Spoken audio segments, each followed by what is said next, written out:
Ketika Singapura merdeka, presiden pertamanya adalah Dr. Muhammad Yusuf dan perdana menterinya adalah Lee Kuan Yew.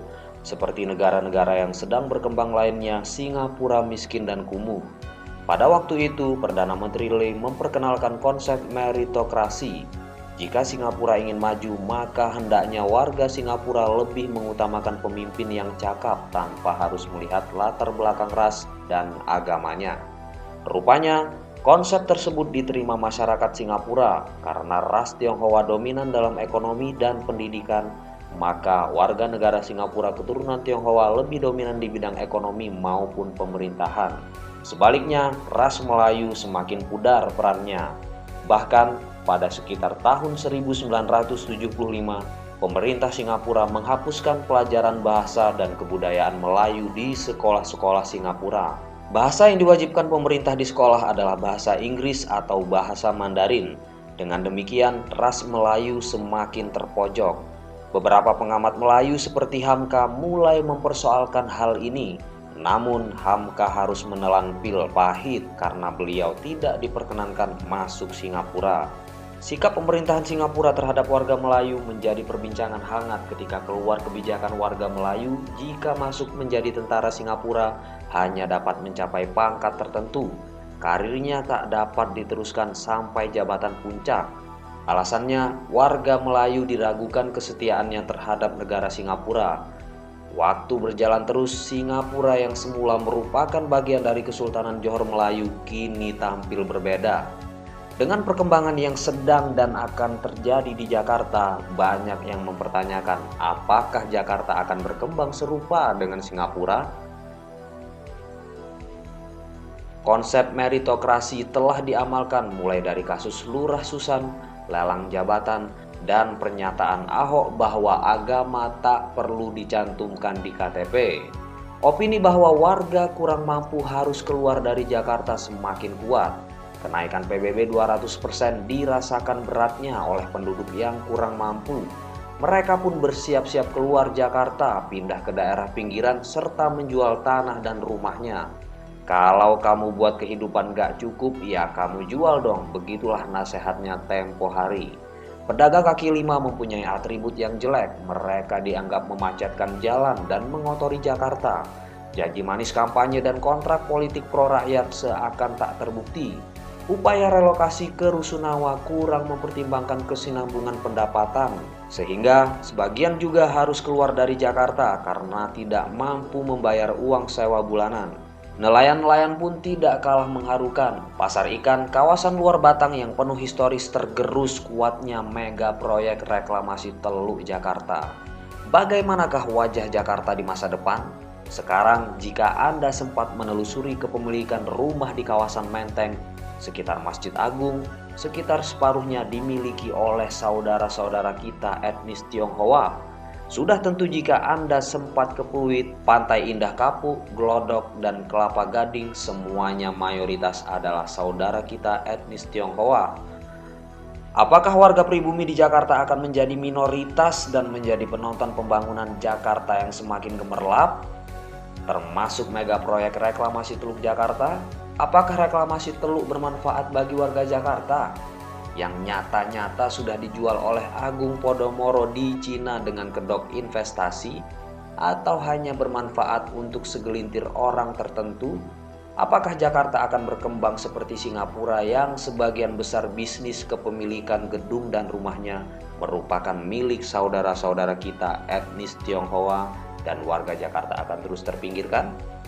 Bagaimana penilaian Anda terhadap Jakarta saat ini dan apa komentar Anda terhadap video ini? Tuliskan argumen Anda pada kolom komentar. Jangan lupa like dan subscribe channel Indonesian Hot News. Semoga Jakarta tidak bernasib seperti Singapura dan semoga pribumi masih tetap berdiri kokoh di negara tercinta ini. Jangan pernah lepaskan sejengkal pun tanah ibu pertiwi ke tangan orang-orang yang tidak bertanggung jawab. Apapun ras kita, tetaplah menjadi orang yang cinta tanah air dan bahu-membahu membangun bangsa ini. Salam Bhinneka Tunggal Ika.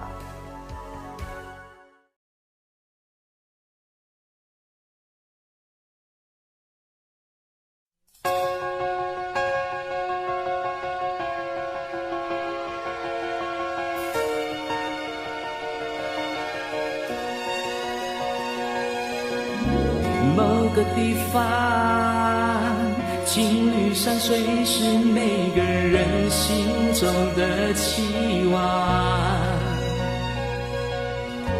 就这地方，梦想变成了实现坚强爱和心愿。脸上的笑容追你的一生，拥抱爱情的世界，我们的天空相处很强，向着太阳的温暖，听着海洋的乐观，就这地方我们分享感情和梦想，呼吸境界的空气，我们一起走下去，就这地方 Blue City where the best becomes us。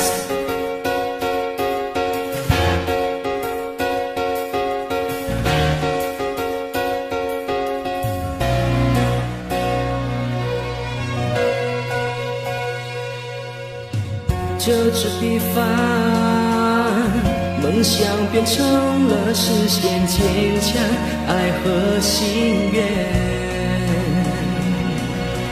脸上的笑容最美的一生，拥抱爱情的世界，我们的天空相处和强，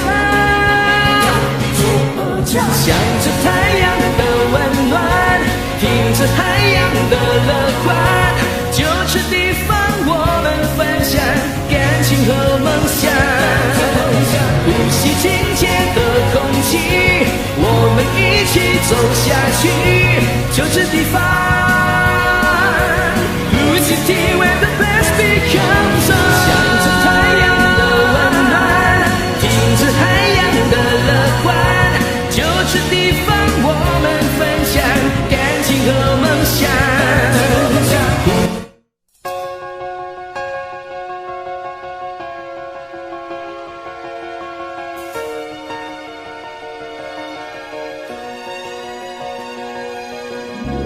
There is a place at the open sea where the blue skies, the sun and green place. This is the place, this is the new life where we will grow and share our dreams. Earth smiles with grace, the beauty of life. Embrace the love and harmony, embrace the best of you and me. See the colors of the earth, feel the passion right at birth. This is my place, this is your place, where we wanna be. Breathe along the morning breeze, hear the ocean as you please. This is the place, Blue City where the best becomes us.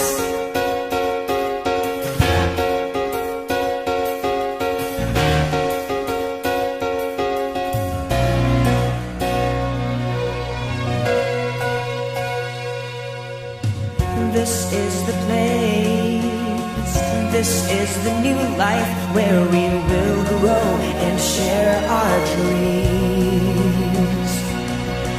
Earth smiles with grace, the beauty of life. Embrace the love and harmony, embrace the best of you and me. See the colors of the earth, feel the passion right at birth. This is my place, this is your place, where we wanna be. Breathe along the morning breeze, hear the ocean as you please. This is the place, Blue City where the best becomes us.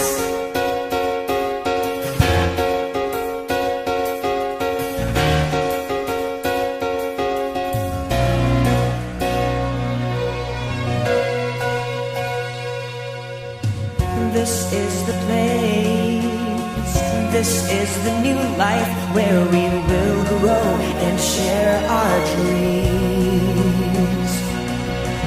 Earth smiles with grace.